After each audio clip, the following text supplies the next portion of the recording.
Welcome back, my fellow sapient sapphires. As always, please take what resonates and leave what doesn't.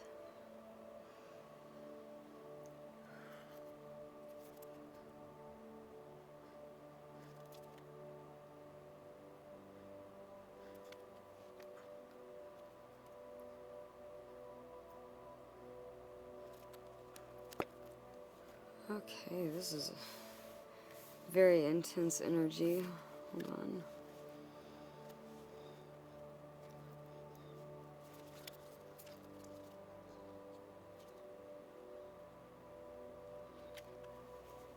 This message seems to be all about coming into the wisdom of the universe, which is really cool. The first card up is the Orphan.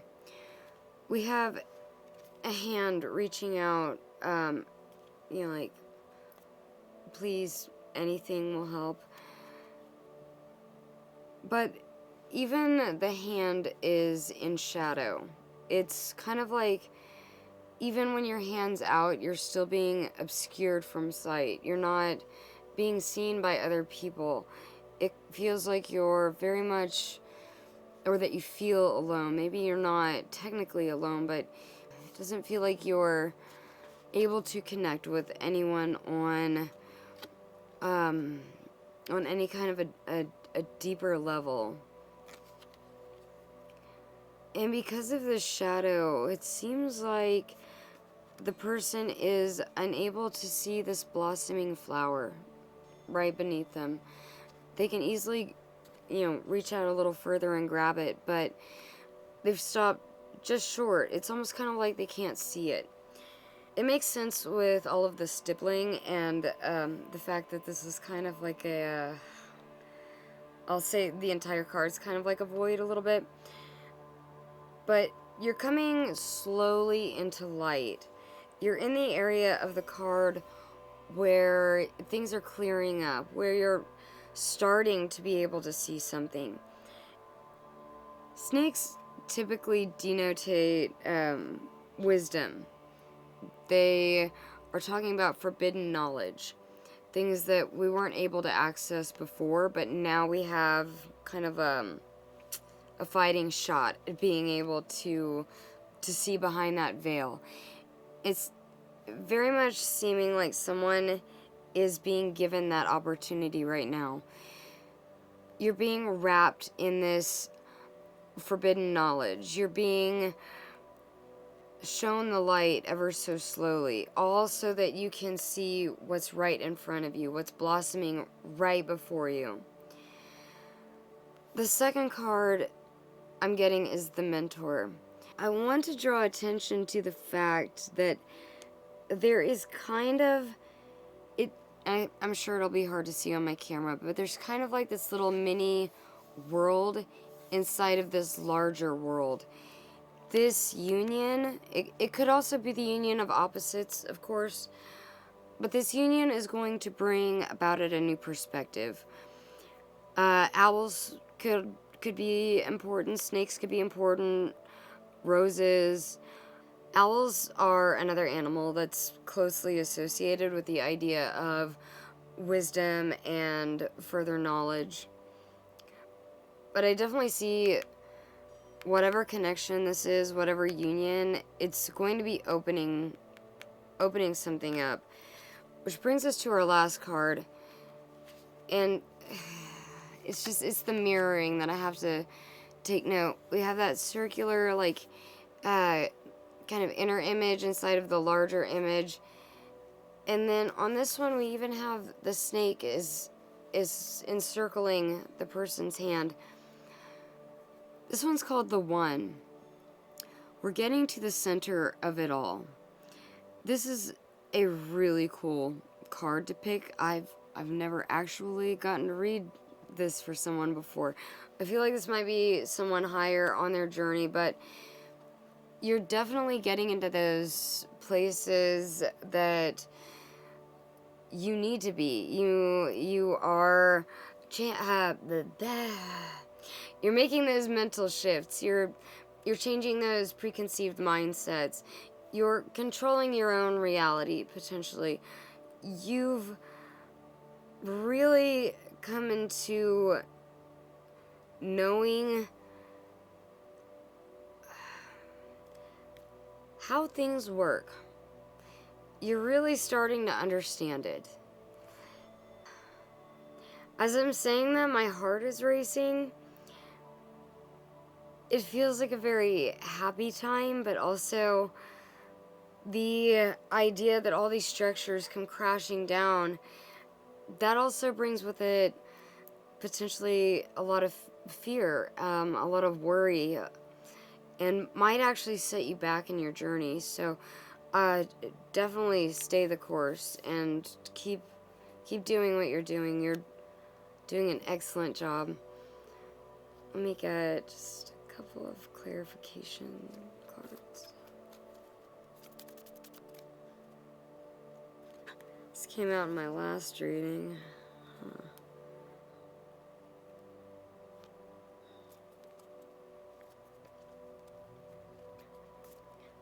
This card is really cool. It's actually reminding me of a bunch of different images that I've already taken note of, but we have that same type of circular kind of not.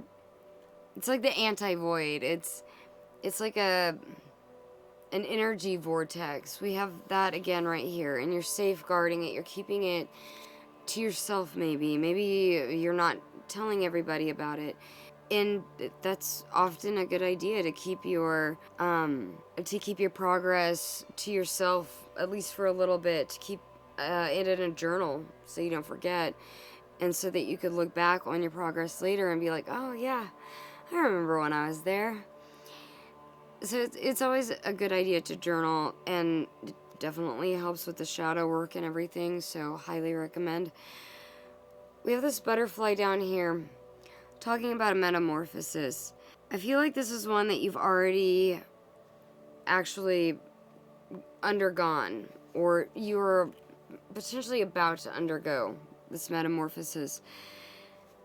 And with the blue, it could very much have to do with, I was just talking about talking. It could have to do with the fact that maybe you're realizing that you can keep more to yourself, that you don't just have to like spit out everything that you say to someone just because you can. Maybe it's that you are actually realizing that you want to keep a lot of this to yourself, because it is a very deep personal experience, and it's one hell of a journey that we all have to take. And for someone to seemingly to have come so far, it would be awful to see anything be shortcutted by maybe saying too much before the time is right. We also have a path that leads to the clouds. We don't really know where it leads. And I actually kind of love that. We never really know where life is going to lead us, especially when we're dealing with energies like the One. We never really know where it's going to take us. Our manifestations could, we could try to have them go this way, and then in all actuality, they can end up going like all the way over here, and then back around, and then it finally ends up at the place where you wanted it to go. But it's always a journey, and it's always a weird one. Just don't let anyone ever tell you otherwise. This card is My Father and I Are One. Again, bringing up the imagery of the One. Just like I mentioned in my previous reading, we have these two reflections of a mountain range. While, yes, it does remind me of the merging of the self, this one is really striking me again as the as above, so below. It's talking about our material world is what we're getting in our non-corporeal world, and vice versa type of thing. and you're being offered this hand. It's kind of like you're going from the energy of you have to protect this at all costs, because maybe you do still have a little bit of that orphan energy in you. And it's that continued feeling of lack that's, I hate rhyming, but it's that continued feeling of lack that's holding you back, or your feelings of lack. Because once again, there is this flower right in front of this person, and they can't see it yet. With the my father and I are one card, now this is kind of hitting me a little differently. I'm looking at the 1 and the 9 up top. Ones oftentimes will signify a new beginning. You have the aces and in the suits in the tarot. And then 9s are kind of like completion. You have 9 and 10, which are your two completion cards. So the fact that these two numbers are coming up like right next to each other in 19, there might be a beginning and an ending, or a beginning of the end and an end of the beginning. Maybe a little bit like Ragnarok. It's possible that something has to die. Maybe it's that lack energy. Let's look in the shadow aspect of it really fast. Another rose.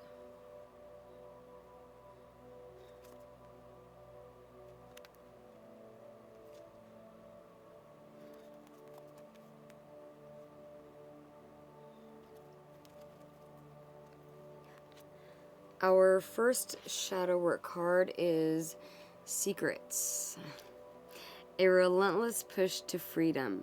I don't actually think that these secrets are anything that I haven't already talked about with the throat chakra, the blue, and the idea that maybe you aren't saying as much as you usually do in these types of situations. And that might very well be a good thing. You can see that this rose is bleeding. It seems like it's been hurt. It almost reminds me of the Three of Swords in the traditional tarot, where it's the traditional definition of that card is a kind of heartbreak.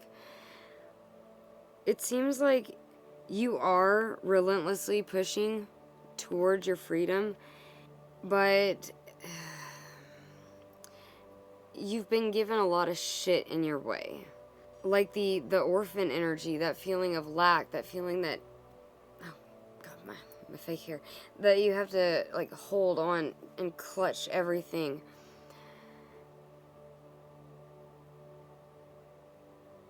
I'm actually feeling that Secrets is only part of this card that I need to be reading, but it's also the idea that you have this wonderful thing that's blossoming inside of you, and with all the negativity and all of the whatever feelings of lack, it's causing it to, what's puncturing it, it's hurting this new thing that's coming in, this thing that's blossoming. And once again, it looks so similar. Notice how this card also looks kind of like it's blocking a light source. That rose might be seen at this time. It might be blossoming and it might be getting hurt, but it's obscuring this light that's behind it, this light of self-awareness. And I'll get to this one in a minute. It's actually this one that I want to get to. The next card is Triggers.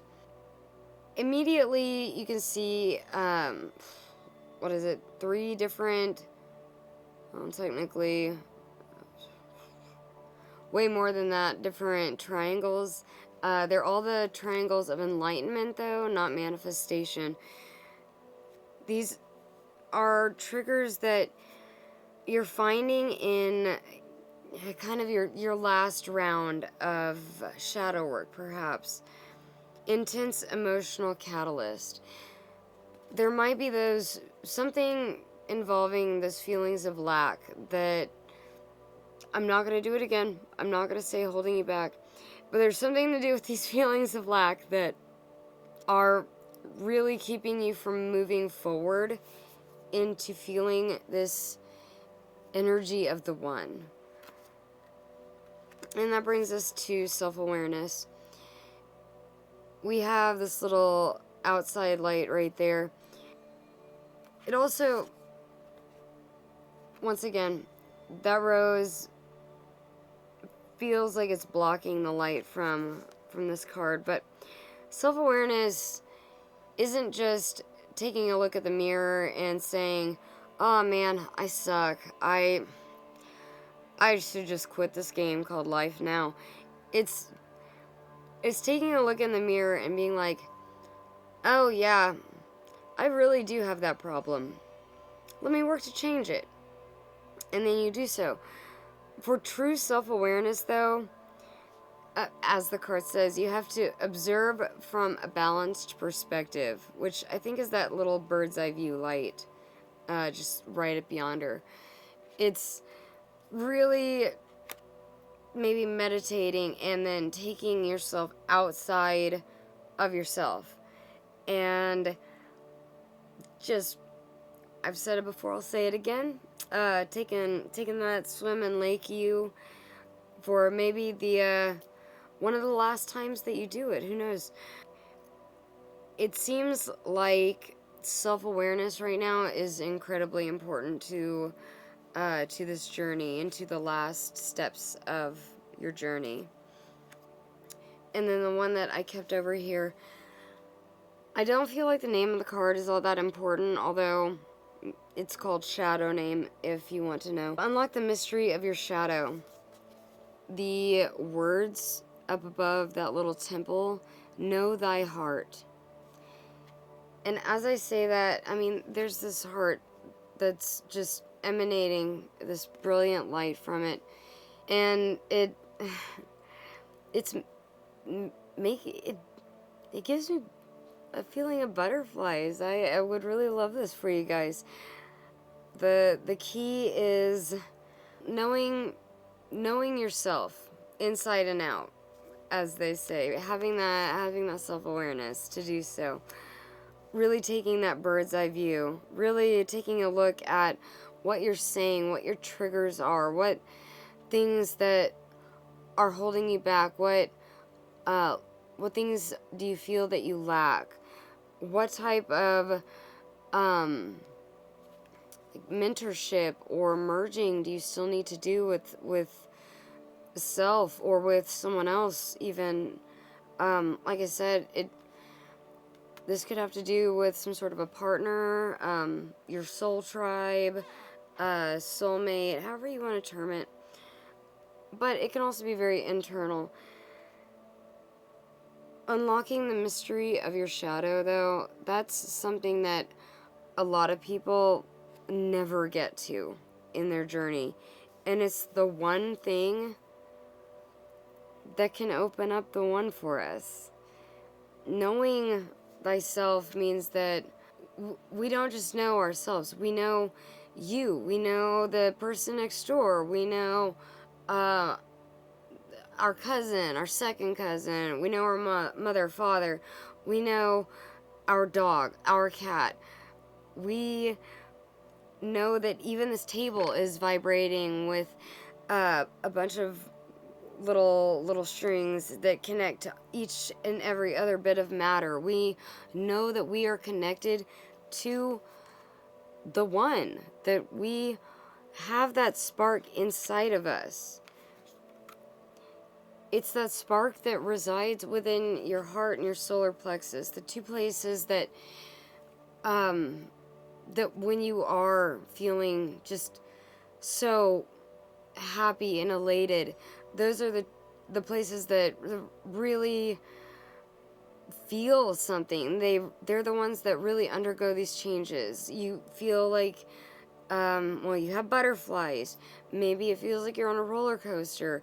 Maybe it feels like everything is sinking all at once. Maybe it's a bad feeling. Whatever the case may be, these are the two places that really tell you whether or not you want something in your life. And these are the two places where you find that perspective that may have been hidden before. This is now looking to me like a giant eye. But you're finally able to see. And again, these cards have a bunch of different, this is a cut gem, so a lot of different perspectives. Especially when you take that bird's eye view, you can gain a lot of different perspectives on things. I don't know exactly who this message is for, but whomever, I wish you all the best in your journey, and I truly hope that you are able to become one with the one. I hope this helps. Thank you for watching this long, and if you did, and you think that maybe I earned your like and subscribe, I would be ever so grateful. Have a good night. Bye.